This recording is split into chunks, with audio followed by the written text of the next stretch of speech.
Okay guys, we're back. This is going to be grass flats part 2. Grass flats out on the lower Laguna Madre. Earlier, a while back, I covered the clear water open grass flats in part 1 video. And that was the area between south of Bird Island and north of Duncan's house. The clear, wide, open water grass flats. Because that's my game. I love fishing the clear water. Yeah, I fish the other areas and stuff just like everybody else, but I love chasing the reds down and the clear water out there in the grass flats because it's more challenging. It's harder to catch them. It's not as easy because the they can see you and they'll take off and dart off. You scare them up, and so it's more of a challenge, you know. And today we're going to look at this one. This is Green Island though. This is going to be the clear water grass flats behind Green Island. So this is taken about 3 years ago. Cassie and me, we got there early, right at 6 a.m. as soon as the park opened. And we got into Tom A. I think we were one of the first ones there. There might have been another boat there. This was on a weekday, so there's not going to be a lot of people. I like weekdays because there's not a lot of people out there. And I pretty much have the lower Laguna Madre to myself. So we put in probably around 6:30. So this is around 6:30 in the morning. As you can see, beautiful sunrise. It's cloudy. I think it's a little cool. It's not that cold really. I think it's probably in the 70s. You know, it's gonna be high is gonna be in the 80s. It was in the fall time, October. But we hadn't had a cold front yet, so it was still relatively warm. So on the ride out there, we're just going to talk a few more things about going to talk a little bit more about Cassie and then things that I look for. And in this video we're just going to discuss the grass flats back there just like we did in the other one, and what I look for when I go out there and what I see. You know, a few things I left out about Cassie in the last video was her name. Where did her name come from? She didn't have a name when I got her. Ray, which was the guy that lived across from the street from me there in Brownsville, that was across the street in front of me, he hadn't named her because he wasn't planning on naming her because he was going to drop her off down at the pound anyway. She was the smallest of the litter. She was the runt, and of course she had that deformation. She had a shorter lower jaw than her upper jaw, so she had that overbite. So he was just going to get rid of her. But anyway, where her name came from was at the time when I had seen Cassie. At the time I was reading the Iliad and the Odyssey. So her name comes from Cassandra. Cassandra, which is the daughter of King Priam, the king of Troy. His daughter that had the visions that Troy would burn, but nobody would believe her because of Apollo. Apollo tried to seduce her and she would not succumb to his seduction. So Apollo cursed her visions, and at any time she would have a vision that nobody would believe her. And she had predicted it long on that they shouldn't go to war against the Greeks, that Troy would burn and Troy would fall. So that's where Cassie's name comes from. It comes from Cassandra out of the Iliad and the Odyssey. Just a little backdrop. Kind of wonder how I named her. And then her middle name is Ann, after my mother's middle name. And of course her last name is Thomas. Cassie Ann Thomas is her full name. I just call her Cassie. Whenever I'm mad at her or she knows she's in trouble, I call her Cassie Ann. And then she knows that, hey, she did something wrong when I start calling her Cassie Ann. but generally just Cassie. So just to kind of throw that in there too, that's some information that would like everybody to know how Cassie received her name. But at the time, that's what it was. I was reading the Homer's Iliad and the Odyssey, the Fago's version by far. Fago by far There's a really good modern translation of it. Best version I've ever read outside of the Greek. You know. But anyway, so let's get back to fishing. So anyway, here we are. We're heading out, heading down the intercoastal. And what I'm thinking here, really, on this day, this is what I was really thinking. I wasn't really thinking about going to Green Island. I was going to go to El Morro Bay. And I was going to fish El Morro Bay that morning. So here we are. We're heading, getting close, and that was my deal. I was going to go to El Morro Bay. But as you're going to see when I come up there, well, you can't really see. But what happens is, as I get up close to El Morro Bay and I look off, there's somebody already in there drift fishing. So I had to change my plans. I go to Green Island to go fishing instead. But I was going to go to El Morro Bay, but somebody already beat me out there. We're already back in there, and I didn't want to go in there and mess up their drift. Because they were already in El Morro Bay.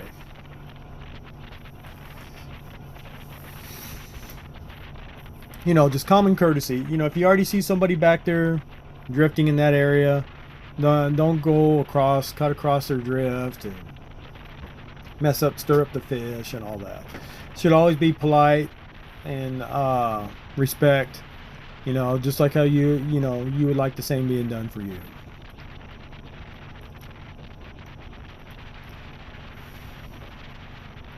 But that was the initial plan.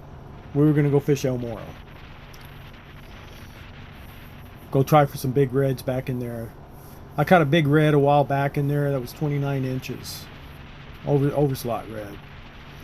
And like I say, usually in those little bays like that, and in the grass flats like that, because this grass flat, it's a grass and mud flat back in El Morro also. So this is Bird Island off to the starboard side that we're just passing directly in front of the bow of the boat. That's Green Island. To the port side, left side of the boat, that's going to be El Morro Bay. And I'm already looking over there. I'm going to cruise and get a little bit closer to it, because I'm thinking you can see the cut right up ahead and up ahead on the left where it cuts into the bay. And that's where I'm thinking I'm going to go. I'm going to go fish El Morro. But it doesn't work out, because when I get to the entrance of the mouth of the bay, I look back in there and there's somebody already there drift fishing. So I just move on down the line to Green Island. But this is a good spot. Anyway, back to the 29-inch red that I caught back there in El Morro. Generally, you catch those like in the channel, catch them off the jetties, catch them in the surf. But generally not out in the grass flats. You don't really catch a super big red. The biggest red I've ever caught in the grass flats, in the Clearwater grass flats, is 31 inches.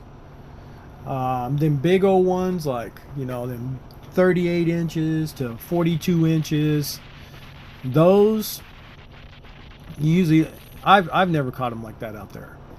In the channel, yes. Fishing off in the channel there in the Arroyo at the Y, yes. Fishing down there past marker 57 in the channel, yes. Fishing off the jetties, yes. Fishing off of out at Boca Chica Beach in the surf, yes. So see, I'm looking over there and I'm thinking, all right, this is where we're gonna go, and I'm gonna start turning the boat to go into El Morro. But then I see somebody. You see how I'm off of the channel now, and I'm going to see him. And then once I see him, then I turn back. I don't go in. I go to Green Island instead. Because they're already there. I don't want to disrupt what they're doing. I'll go somewhere else. Bay's pretty big. There's redfish all over the bay. I don't have to go there for that day. And you're going to see, we're going to talk about it here. When I was driving out there, I did come across some good spoil drop islands that reds were moving around, that one of these days I want to go back and try. That's behind, or should I say north, just north of Green Island, there in the grass flats. There's a chain of them there that go way back in there. But it does get pretty shallow. So you got to watch where you stop. Because if not, you're gonna be sitting on bottom, because it gets real shallow. One thing about it is there's a lot of sandbars around Green Island. The one in the front you don't really see anymore because there's so much water. You can just cruise right over it, no problem. But back in the day, you couldn't get across there. It was solid. You would have to go around and come around it and get back in the channel and then go down if you wanted to go further down the intercoastal. Now you can just shoot across there, which I'm going to do this morning. You're going to see. I'm going to shoot right across that sandbar, and you're not even going to know that it's a sandbar because there's so much water there. So here's the island coming up on the starboard side there. That is the barrier island between the intercoastal and Green Island. That's always been there. Ever since I can remember, that has always been there. But right past this is what's changed, because it used to be dry land even past this. You see how now it's all water there? It didn't used to be that way. That used to be solid dry land. There's a big massive sandbar there, but you can't see it anymore because it's so eroded and there's so much water. I'm going to go right over the top of it, no problem.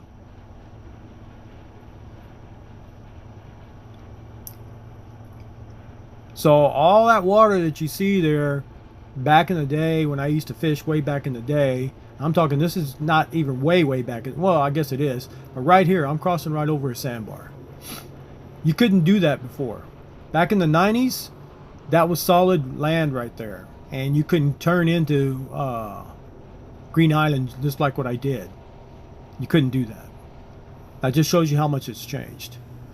All right, so now we jump to past Green Island. So we're on the back side of Green Island. We just cruised by the side of it and went to the back side. See how the water's changed now? Look how clear that water is. Beautiful, real shallow. You see that? You see those reds tailing that I just passed? Right there on the side of the boat. This is another really good spot. I mean, any of these clear water are good spots out there. Another one. You see that? See that red moving? They're all over the place right there. And where this is at is where you have Green Island, and just north of Green Island, there's a chain of spoil drop islands that run east of it. This is where this is at. That's where I'm going to go. I'm going to go right up that old gut in between these spoil drop islands. You see how they're on the port side and on the starboard side? And I'm going to go right through there and check this out. And there, I see reds moving everywhere. As I'm going, I'm seeing them.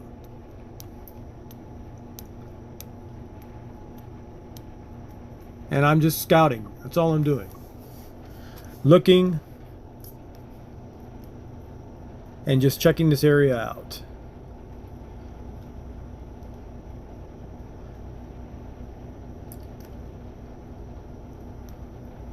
There's a very shallow channel that runs between these spoil drop islands. And they're just right north of Green Island.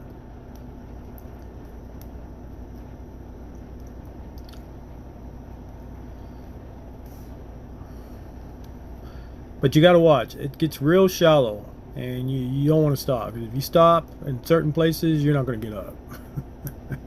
You just need to run over it and keep going until you can find a spot that you can put down. And there are a couple of spots there around those spoil drops that you can stop. But there were so many birds flying that day. As you can see, I'm going to scare them up when I go through there, and I'm not even close to the island. And they start to fly, so I turn away. But I do see a lot of reds moving around out here. Just look how that water's like glass, and the sky is got a mirror image of the clouds off the water. See that right there? Real shallow. You see how I made that turn? You see the difference in the water? Super shallow. I was already running in shallow water. That was even shallower. So here we go. We're looking at this. And right up here is where all these birds start flying. Cause I'm thinking, hey, I'm gonna try it here because I'm seeing a lot of cool stuff. I'm seeing reds moving. I can see them tailing because the water's so shallow. I can see the V cuts in the water where they're moving, and they're not moving that fast. They're just moving around. And the idea would be to stop, let it get quiet, settle down, and wait for them to come back around because the wind's not going to blow me. There's no wind. There's no wind to blow me. I'd have to put in the trolling motor and troll around because there's not enough wind on this day when I went out there to push the boat. Seeing more reds moving.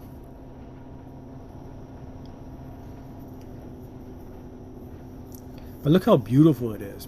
Man, it was a beautiful day. That was a beautiful morning too. Look at the cloud cover.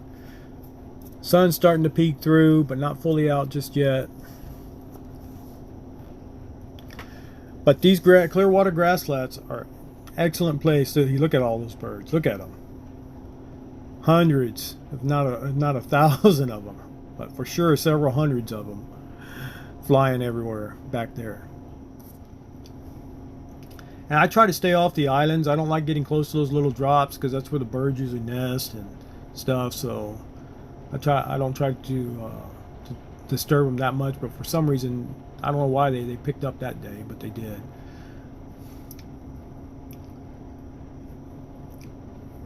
So as you can see, that water's shallow. So that's just another thing, just like we were talking about in the other one. You got to have a really good shallow running boat because you don't want to get out there and you know, and you get stuck and you burn your motor up and it overheats. That flat bottom boat works perfect, and this is what it was made for. It was made for this kind of running. I mean, it doesn't do that well in the chop. I mean, you feel it. I mean, it'll go through it, but you're gonna feel it. But out here, boy, it performs top notch.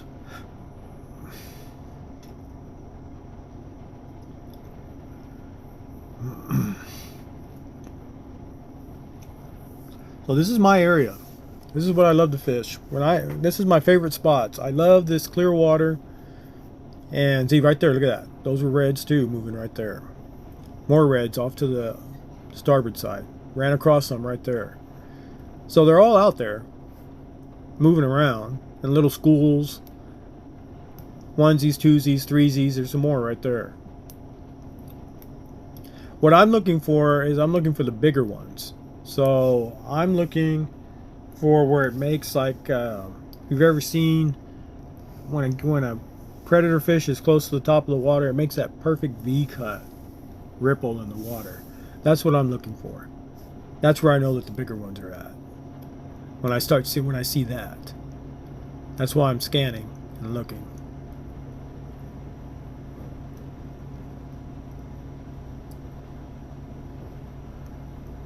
But anywhere out there would be fine to stop and start drifting. But like on that day, I wasn't going to be able to drift. So I have to get somewhere where I can put the trolling motor down, and somewhere where I see the action that I'm looking for. The big V's in the water. That's what I'm looking for. I see movement, but I don't see the big V's yet. Where I know that's a good size red. That's usually a 24, 25 inch red that's out there feeding. But I've passed up plenty of reds there. There's been plenty of them that I've ran through right there. You know, lower slot, under slot, just above the slot, medium slot. They're out there.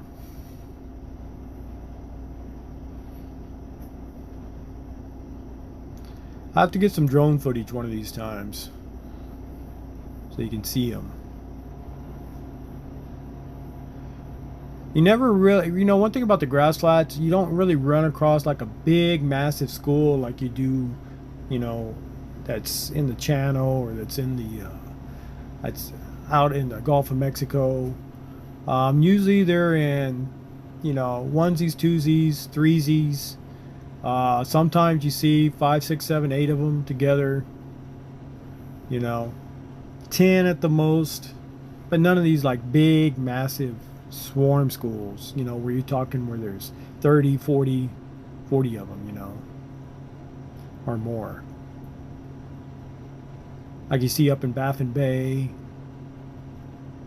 up around the Corpus Christi area, off the jetties there in the East Cut. So yeah, it's looking pretty good. So this is like I said, guys, this is what I like. Shallow water, clear water, chasing reds. So I just saw one right there. I'm thinking, hey, I ought to stop. Look, there's another one right there on the starboard side, moving in the water. Another one there. I see a big one here and I stop. Is what I do.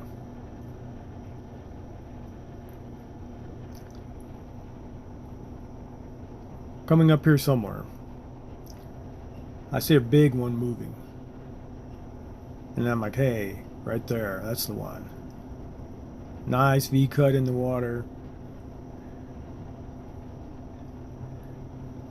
That's going to be one I'm going to try to see if I can get.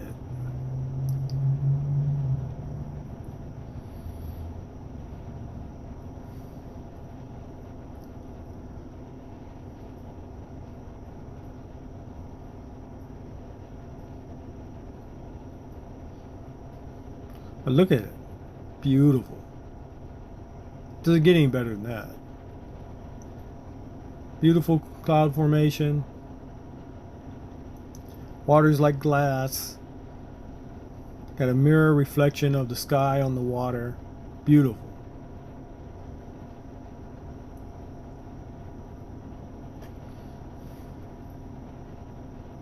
It's kind of hard to see the clarity because the clouds are reflecting off the water. But when I send the drone up here in a little bit, you'll be able to see how clear that water is.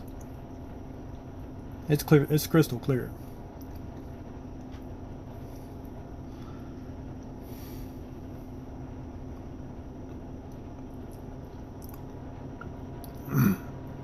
But that's what I like. I like popping the cork back here, live shrimp, and I like using top water. That's my game. In the clear, shallow water grass flats on the lower Laguna Madre. I like chasing the reds. And like I've told you guys before, I usually go out and I'll just go out scouting for places that I'm going to fish. You know, I'll ride through there, and don't necessarily mean I'll stop that day, but I'll fish them in the future sometime, just to go check it out.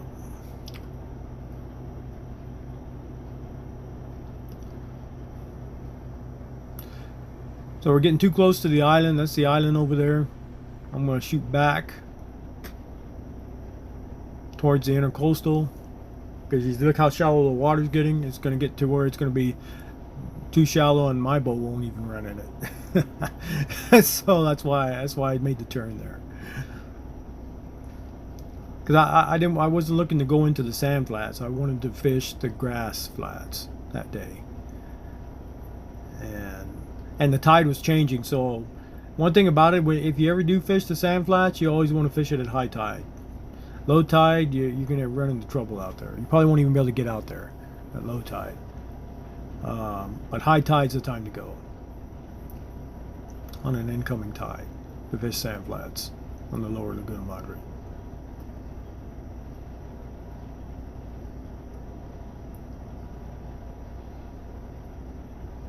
Just can't stress, look how beautiful it is. Beautiful. You don't know how lucky we are to have this natural resource in our backyard out here that we can enjoy for just the cost of fuel in your truck. If you got a boat, yeah, cost of a boat, some fishing gear, and fuel in the boat. Go out there in freedom on the water.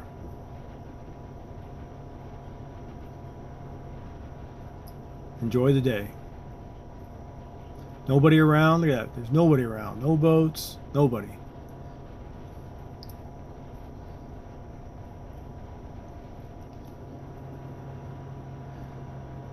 Coming up here somewhere, I see a big red, and that's when we stop. A nice one. A real nice one. I'm starting to see them moving in the water there, but I see a big one coming up here. a little bit, and that's where we shut it down. But yeah, this is the grass flats right there. You see that? Huge redfish right there. Huge one right there on the side of the boat. So I'm going to turn around, make that arc, and I'm going to stop. Let it settle down, and I'm going to try to see if I can catch that guy. That was a big one. Nice red.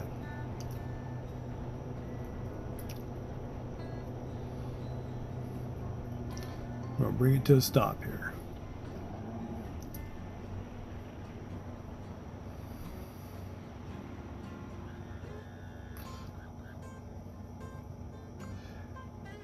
See, look how clear that water is. Crystal clear.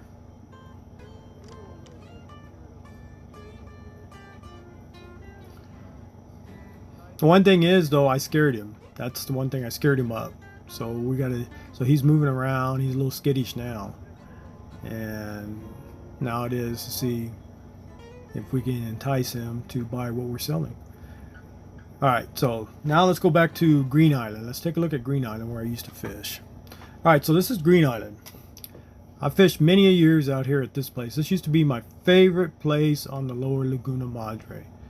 I still love fishing the backside. The front side doesn't produce that much for me. I don't know how it produces for you guys, but it doesn't produce like it used to for me. But it's got a huge sandbar on the south side of it that runs pretty far out there that you got to watch at low tide. That's on it.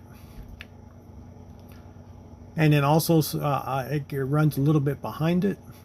But all those grass flats behind there, excellent spots for catching redfish. There's reds hide all in that grass back there. So let's take a look at it here. It's kind of hard to see it because the sun's not out, so I'm going to pan the camera down on the drone. That way you can see it. Now look how it comes into view. That's why they call it Green Island. It sure is green. It used to be a research study place for studying the habitation of birds and their nesting rituals and migratory birds and stuff. I don't think it is anymore. I think they lease it out to, I don't know, they lease it out to somebody. I had read somewhere that, I don't know if it's a university in Brownsville, if it's UT Brownsville, or if it's Texas Southmost College, or somebody down there. They lease it, and then they take day trips up there with people. I don't know if you can pay, and they're students, and they, whatever they do out there, I don't know. They do whatever they do, man. As you can see, the old research shack is dilapidated, but there's another one on site. Beautiful. Look at that. It's a beautiful place. They put a new pier in because I guess the pier got blown away in one of the hurricanes, because it's got a brand new heavy duty pier. So who's ever leasing it, there's somebody that they lease it, and they do, like, I don't know, travel things. Like, I don't know if they bring you up from the island or somewhere, and you can go and walk out there and take pictures of the birds and stuff. Now is how they do it. For tourists is what I'm trying to say. But look at that big, long, beautiful pier they put in there. Big heavy duty pier. But anyway, this whole front side here where you see in front of this island, back in the day, that was the spot. Let me tell you, 80s, 90s, man, you would tear it up there. Everything. You catch trout, redfish, flounder, drum, black drum, sheephead. I loved it. That one spot, I could catch everything there, and I didn't have to go anywhere else on the bay. But the few years now that I've been going back fishing that, I don't really catch anything worth my time to be fishing the front. I catch it all in the back, on the back side of it now, and it's usually redfish. Yeah, you catch trout there, but they're usually undersized.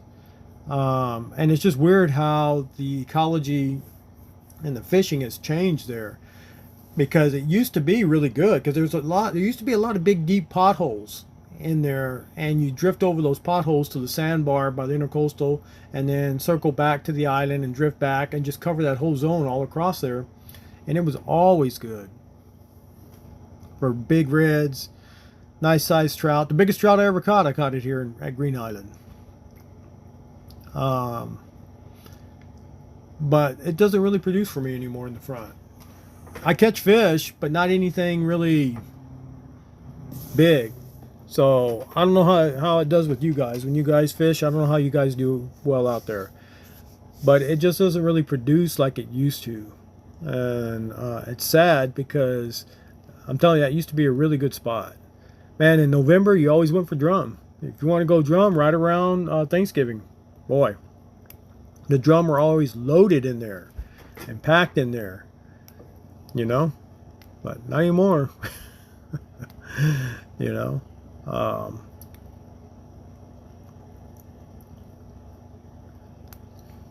but this is Green Island, and this is the grass flat in front with the potholes in front of Green Island that runs to the Intercoastal Way.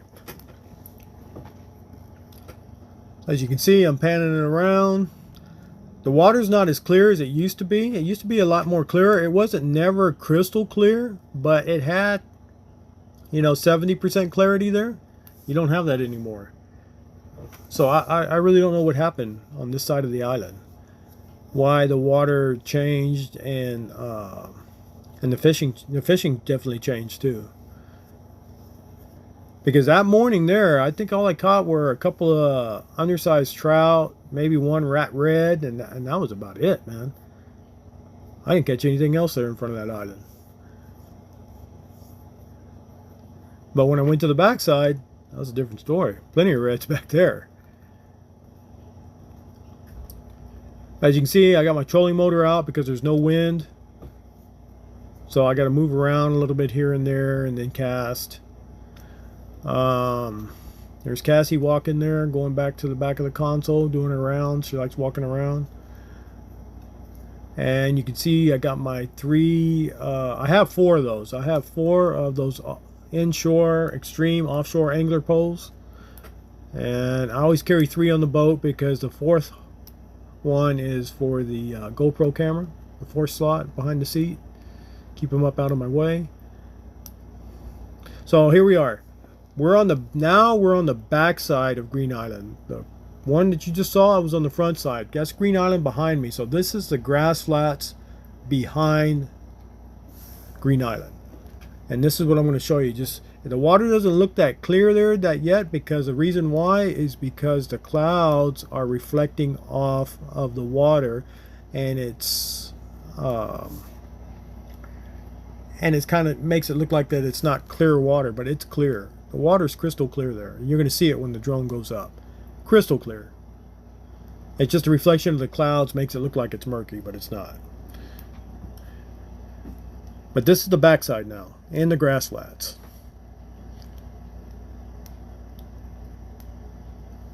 So let's take a look at it as it goes up. You're going to see this. See how it doesn't look like it's not that clear? Because that's due to the reflection of the sky on the water, because it's a cloudy day.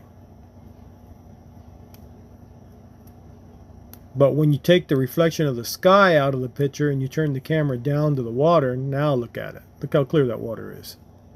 Crystal clear. This is what I love. Drift fishing, the open water, clear water, grass flats on the lower Laguna Madre. And we have miles of this. Like I'm telling you, it runs all the way from South Padre Island all the way up to the land cut, all along the island side. 30, 40, 50 miles of nothing but clear water grass flats like this. So there's plenty of areas to go and explore all the time, and to try to find the redfish that are hiding back here in these grass flats. Beautiful. Look at that. Beautiful. And when I'm out there looking, I look for bait. Of course, I look for signs of reds moving. I look for bait moving, because usually right behind the bait are going to be the redfish. And I look for oil slicks, because if I can't see the bait, I look for the oil slicks, because that means the bait's already come through there, and there's going to be a redfish following that trail coming up behind them. So I fish the oil slicks, and I look for fish. Look here, we're going to show you some here. I think there's some in this video. We'll see on this drone footage. Moving around. But look at that. far as the eye can see. Clear water. Nothing but grass on the floor. Grass flats. This is the area behind Green Island. These are the grass flats behind Green Island. The one in the previous video was the grass flats south of Bird Island and north of Cullen's house, which is directly across from Rattlesnake Bay. That grass flat area. But this is the grass flat area behind Green Island. It's not the same area that was in the other video. Just look how clear that water is.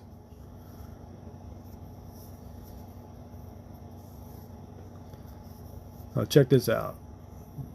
See the fish moving? Watch, I'm going to come in and zoom in on them. You see them moving right there? Look at all those fish. Right there, look at that. You see them?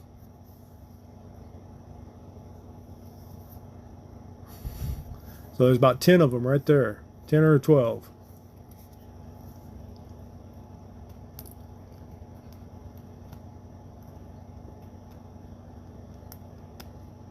Beautiful.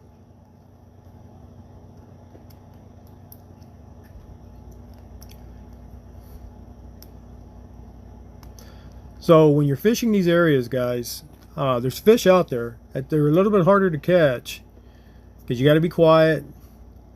They can see you. Most of the time, they see you long before you see them. But you do get lucky, and you can catch them before they see you. But if you can see them, they can see you. So it's a little bit more challenging. But they're out there. And you've seen in my videos, there's plenty of them, man, where the water's crystal clear that I catch them in. Either running top water or popping the cork with live shrimp. Either one.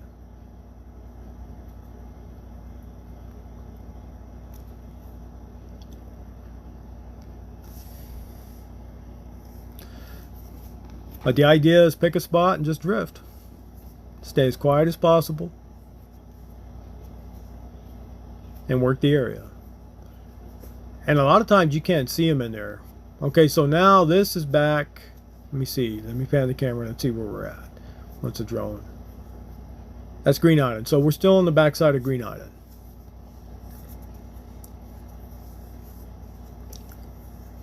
But these are the Clearwater grass flats behind Green Island. Hope you guys enjoyed it. It's a beautiful day out there. We'll be back on the water one of these days.